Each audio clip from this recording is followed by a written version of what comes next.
내 집 마련의 꿈을 이루기 직전 가장 긴장되는 순간이 바로 수억 원이 오가는 잔금일이죠.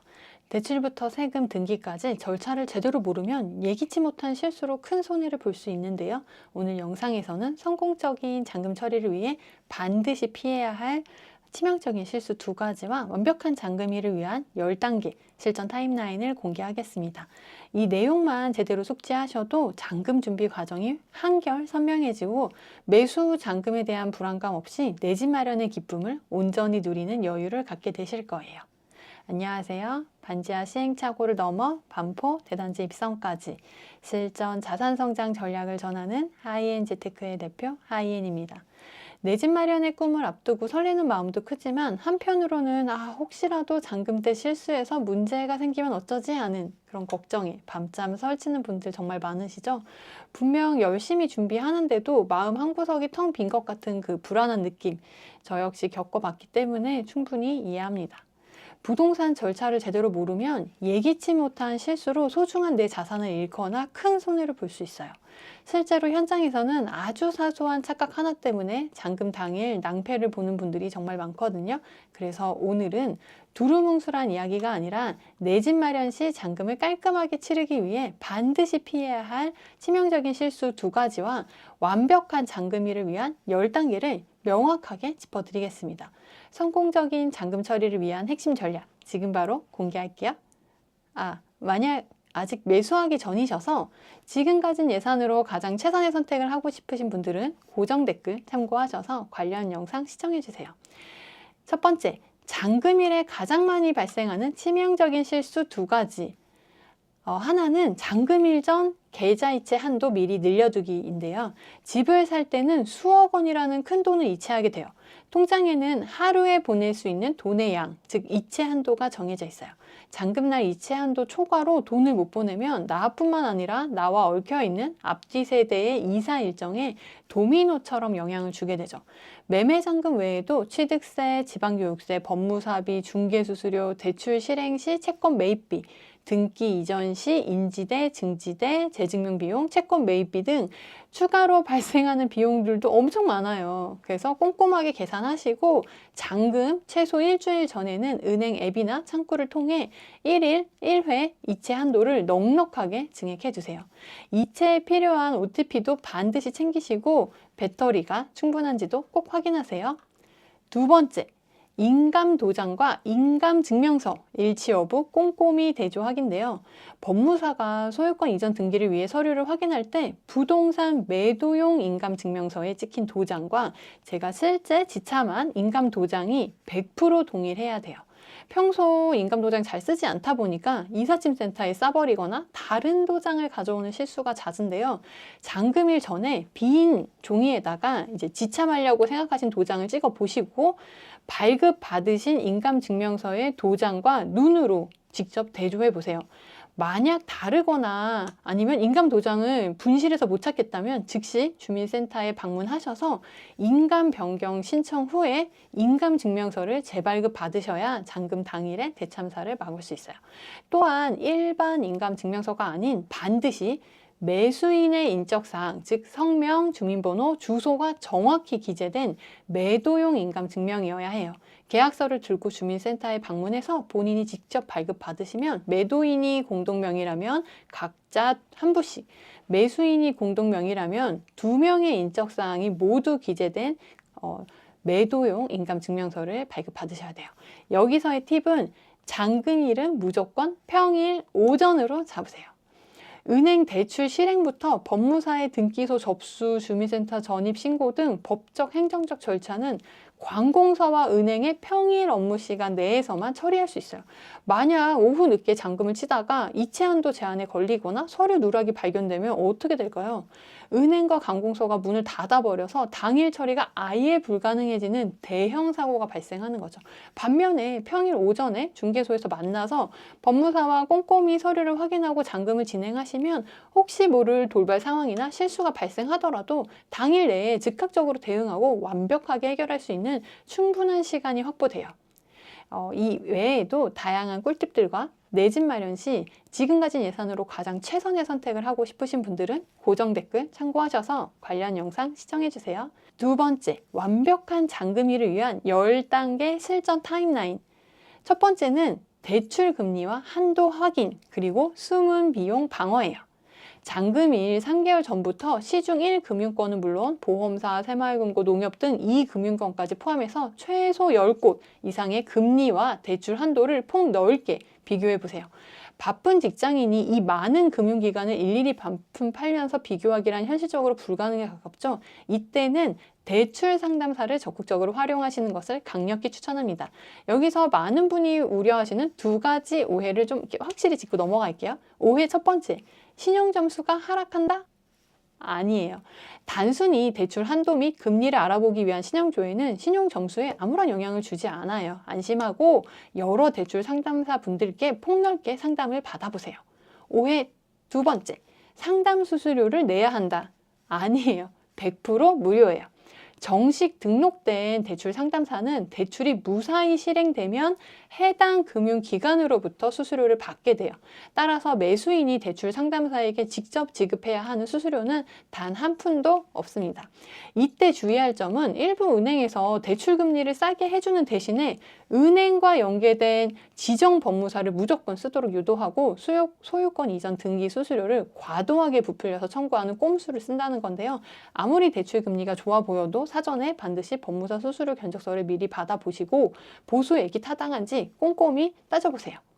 한 가지 팁을 더 드리자면 현재 서울은 토지거래 허가구역으로 묶여 있어서 법무사 업무가 두 번 발생할 수 있어요.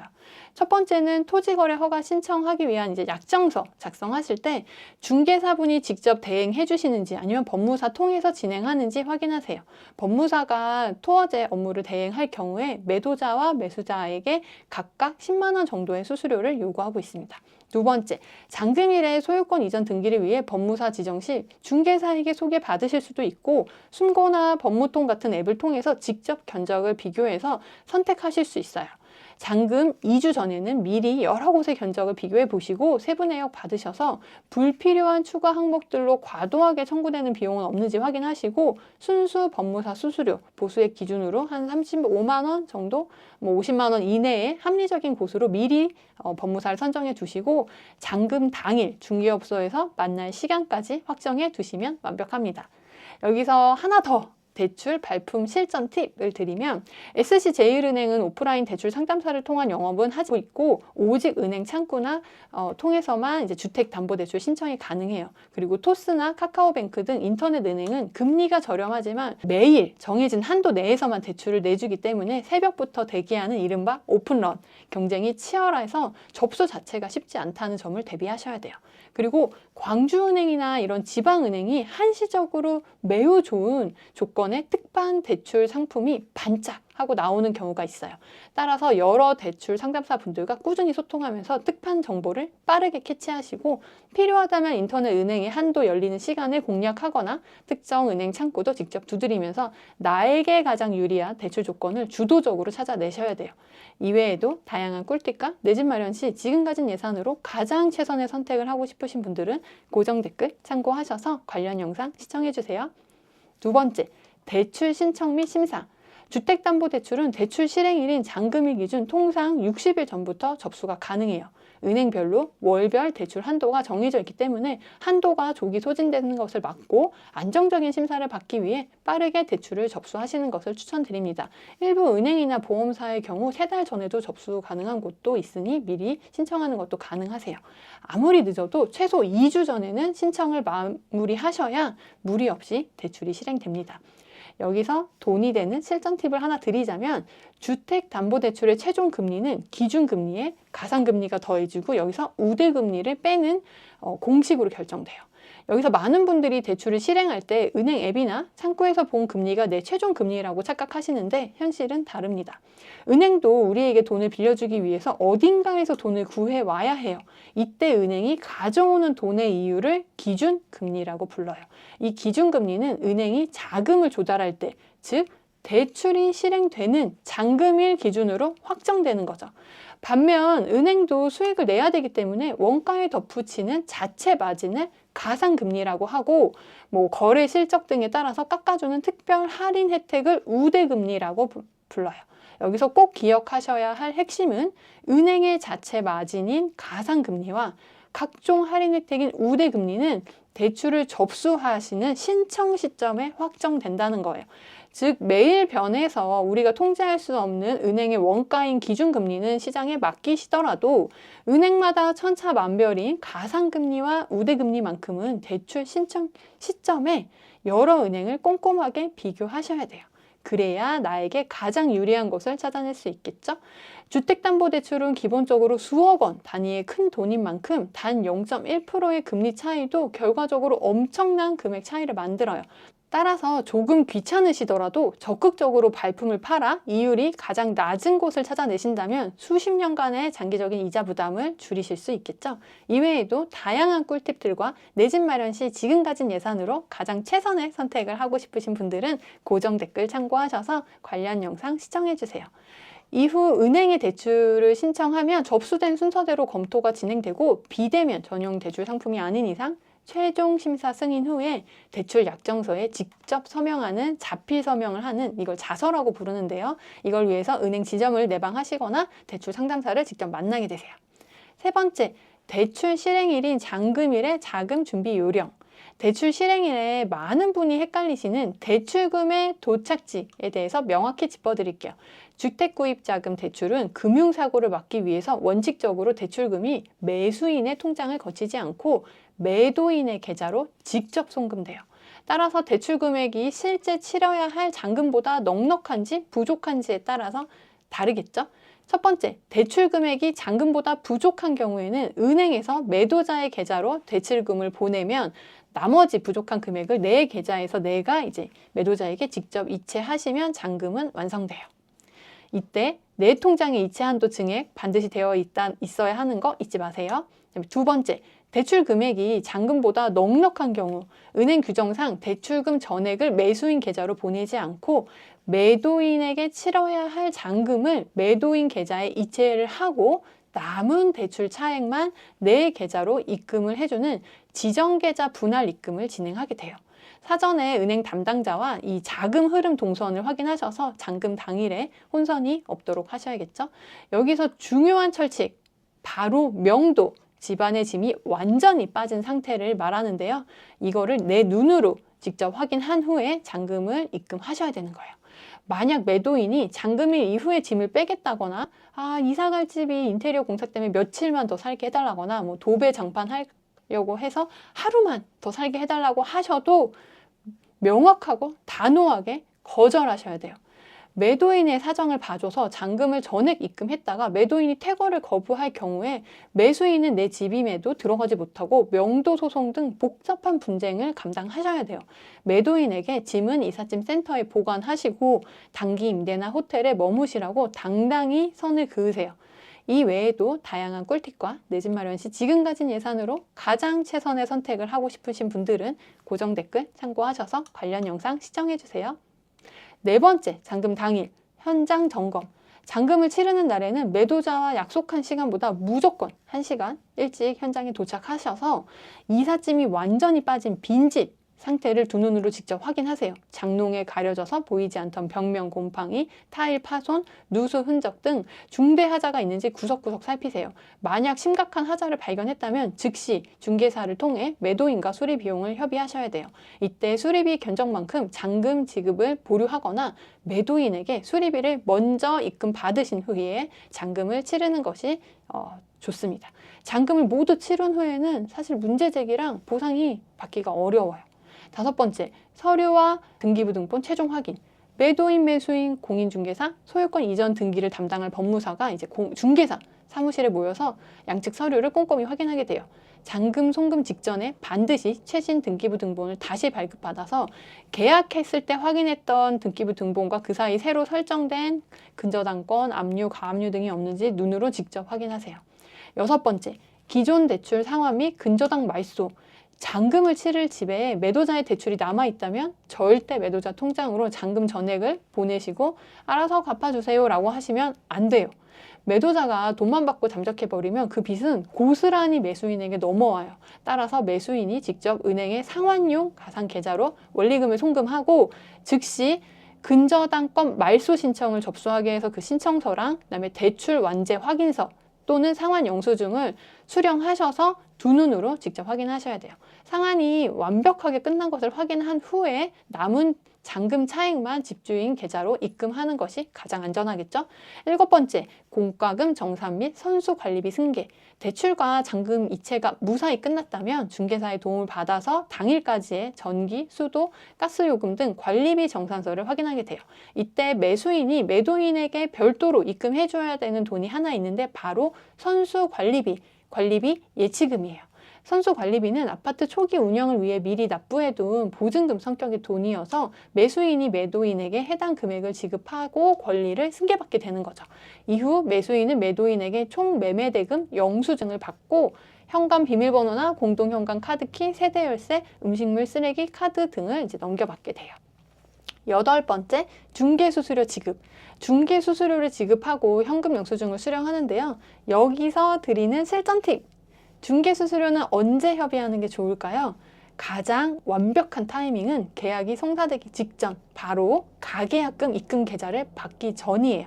매수인이 이 집을 살지 말지 최종 결정을 내리기 직전이 거래를 성사시키고 싶은 중개사분의 마음을 움직일 수 있는 최적의 순간이기 때문이죠.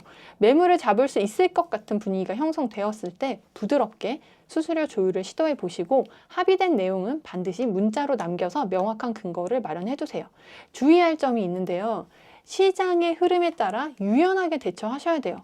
지금처럼 매물이 귀한 매도자 우위 시장에서는 전략이 완전히 달라져야겠죠? 중개수수료를 깎으려다가 수억 원의 가치를 지닌 핵심 매물을 눈앞에서 놓치는 소탐대시를 겪으실 수 있어요. 내 조건에 맞는 최선의 아파트를 발견했다면 가볍게 중개수수료 조율 정도를 시도해 보시되 무리한 중개수수료 협상보다는 일단 가계약금 계좌를 받아내서 확실하게 내 집으로 묶어두는 것이 중요하겠죠? 거기에 온전하게 집중하시기를 추천드립니다. 이외에도 다양한 꿀팁들과 내 집 마련 시 지금 가진 예산으로 가장 최선의 선택을 하고 싶으신 분들은 고정 댓글 참고하셔서 관련 영상 시청해주세요. 9번째, 취득세 납부. 수백, 수천만 원에 달하는 취득세. 현금으로 한 번에 내기 부담스러우시죠? 취득세는 매수자가 직접 신용카드로 결제하는 게 가능해요. 다만 잔금일 전에 미리 법무사에게 카드로 직접 납부하겠다고 안내해 주세요. 참고로 서울 소재 아파트를 매수하셨다면 매달 초 이택스 공지사항을 통해 카드사별 무이자 할부 이벤트 정보를 확인하실 수 있어요. 카드사에 특별한도 상향을 신청하실 수도 있는데요. 승인이 거절되거나 한도가 이렇게 많이 나오지 않는 경우가 빈번해요. 따라서 하나의 카드에만 의존하지 마시고 여러 장의 카드를 이용해서 분할 납부하시는 걸 추천드립니다. 이택스 결제를 진행하려면 반드시 실물카드 뒷면에 CVC 번호가 필요해요. 카드 발급 배송 기간을 고려하셔서 늦어도 잔금 한 달 전에는 미리 카드를 신청해 두세요.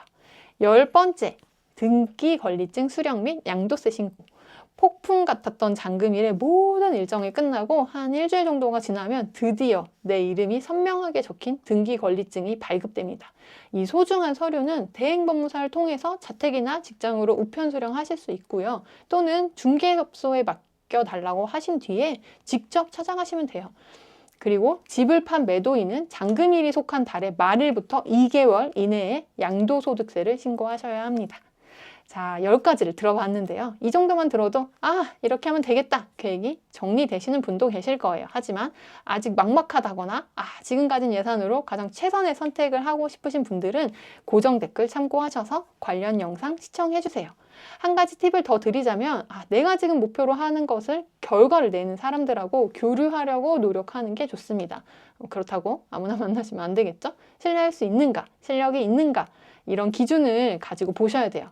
실력 있는 사람이 꾸준히 같은 철학을 갖고 얘기하는지 시간을 두고 지켜보시고 상황은 변해도 철학은 변하지 않는 사람이 진짜 전문가예요. 오늘 내용 도움이 되셨다면 구독과 좋아요, 알림 설정 부탁드립니다. 구독하시면 하이엔재테크의 실질적인 투자 전략을 가장 빠르게 만나보실 수 있어요. 직장인이 할 수 있는 최고의 재테크는 내 집 마련입니다. 여러분의 성공적인 자산 증식과 든든한 내 집 마련을 하이엔재테크가 진심으로 응원합니다. 다음 주에도 선한 영향력을 나눌 수 있는 좋은 영상으로 찾아뵙겠습니다. 감사합니다.